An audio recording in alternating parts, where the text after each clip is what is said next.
ప్రభువైన యేసుక్రీస్తు మీ అందరికీ నేను శుభాలు తెలియజేస్తున్నాను. చాలామందికి రాత్రులు పడుకున్నప్పుడు కొంతమందికి దర్శనాలు వస్తాయి, కొంతమందికి కళల ద్వారా చాలా అటాక్స్ వస్తాయి, చాలామందికి దురాత్మల ద్వారా కళలు వస్తాయి, ఇంకొంతమందికి దర్శనాలు కూడా వస్తాయి. చాలా వరకు ఏంటంటే ఈ యొక్క కళలు అనేవి మనం మర్చిపోతూ ఉంటాం.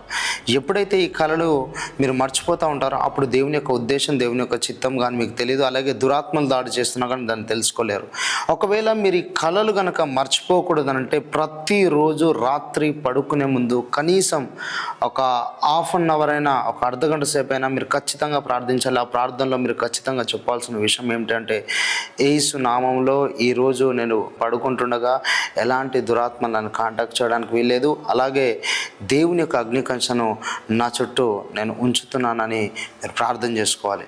రెండోది గమనించండి, కళల ద్వారా దేవుడు స్పష్టంగా మాట్లాడతాడు. బైబిల్లో ఇది స్పష్టంగా రాయబడింది. చూడండి, మనం యాకోబును కనుక చూసినట్టయితే యాకోబుతో దేవుడు మాట్లాడుతూ ఉన్నాడు. చూడండి, ప్రభు స్పష్టంగా యాకోబుతో కళలో మాట్లాడుతున్నాడు. మీరు గమనించండి, ఇది దేవుడు యాకోబుకి ఇచ్చిన ఒక కళ. మీరు గమనించాల్సిన విషయం ఏమిటి అనంటే, చాలామందికి కళలు వస్తుంటాయి. దేవుడు అనేక సార్లు కళలో మాట్లాడుతుంటారు, కానీ ఉదయం లేవగానే ఆ కళలు మనం మర్చిపోతాం.